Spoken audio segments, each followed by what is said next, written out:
हमारा एक delegation sir 200-250 का डेलीगेशन बीडीजी की तरफ से हमने अपनी बात रखी है उनके आगे। जो हमारी बीडीजी डुड्डू बसंतगढ़ की है, चाहे जैसे लाटी हो चाहे पंचायती का खेत हो, जो इलाका जो डुड्डू बसंतगढ़ ये मिलिटेंट से 1995 से लेकर आज तक मतलब 2016 से 12-14 तक वहाँ मिलिटेंसी खत्म हो गई थी। आज जो परसों जो एक्सीडेंट हुआ हमारे मोहम्मद शरीफ जी इनके मिलिटेंट्सों के हाथों से शहीद हो चुके हैं। हमने उनसे बात रखी कि जो ऑटोमेटिक इनको बीडीजी को ऑटोमेटिक वेपन दी जाए, और दूसरी हमने इनसे बात की इनको ट्रेनिंग दी जाए, और तीसरी बात हमने जो रखी कि जो इनकी जो है इनको कार्ड दिए जाए इनको, जो ताकि इनकी शनाख्त हो सके, इनको यूनिफॉर्म दी जाए।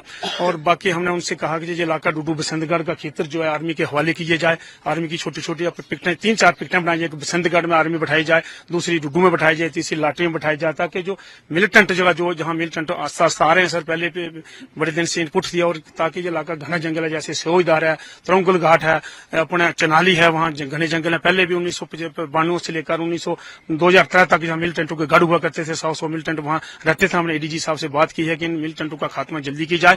और दूसरी हमने जो उनसे ये बात कही थी कि जो बीडीजी की राइफलें, जो ओल्ड एज लोग थे, जो उनकी राइफलें जमा हुई हैं, उनके परिवार को राइफलें इशू की जाए, और भी दूसरी राइफलें जो नौजवान लोगों को बीडी से राइफलें दी जाए, ताकि डट कर ये मिलिटेंटों का मुकाबला कर सके। आज हमारा जो ऑपरेशन डुड्डू बसंतगढ़ सोजदार में चल रहा है, हमारे बीडीसी के साथ लोग आर्मी के साथ मिलकर, एसओजी के साथ, पुलिस के साथ मिलकर काम कर रहे हैं। भगवान करे जो हमारे शहीद मोहम्मद शरीफ का जल्दी ही हमें उसका नतीजा मिलेगा। हमें आर्मी पर और पुलिस पर पूरा भरोसा है। जो हमने उनसे बातें रखी, उन्होंने इंश्योर किया कि जो 3-4 आपकी बातें हैं, जो बीडीसी का मसला, जो बीडीजी के उनको राइफलें उनके घर वालों को दी जाएंगी, जहां उनकी जो ऑटोमेटिक वेपन के, उन्होंने कहा कि हम जल्दी इस पर सोचेंगे और मसला हल करेंगे।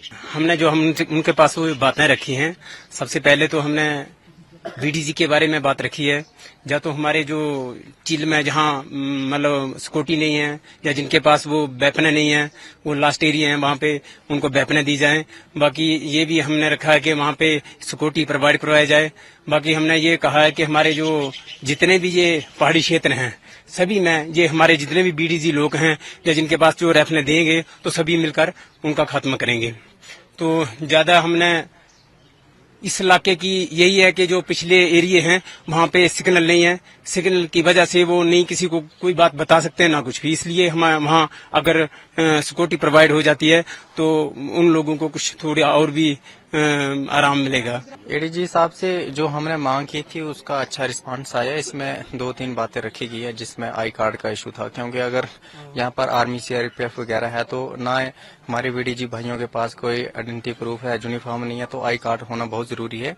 उसके साथ साथ जो 1995 से राइफलें ली गई हैं, तो उसमें बहुत सारी राइफलों में खराबी है, क्योंकि वो बुलेट नहीं चलता है, तो उसके कारण अगर कहीं मुठभेड़ होती है तो वो चांसेस ज्यादा यही होते हैं कि मिलिटेंटों के पास तो ऑटोमेटिक हथियार है, तो वो हमारे लोगों की कैजुअलिटी होना की ज्यादा चांसेस हैं। इसलिए हमने ये बात भी रखी है।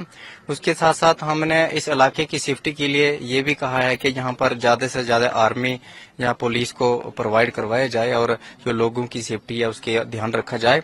और इतना जरूर मैं बताना चाहूंगा कि जहाँ के जो बीडीजीज हैं वो कंधे से कंधा मिलाकर जो है वो खड़े हैं आर्मी सीआरपीएफ या किसी भी फोर्सेज के साथ, और काफी इनके लोगों में उत्साह है काम करने का। लेकिन जो कुछ फैसिलिटी की प्रॉब्लम है वो उन्होंने बोला है, एश्योर है कि प्रोवाइड करवाएंगे।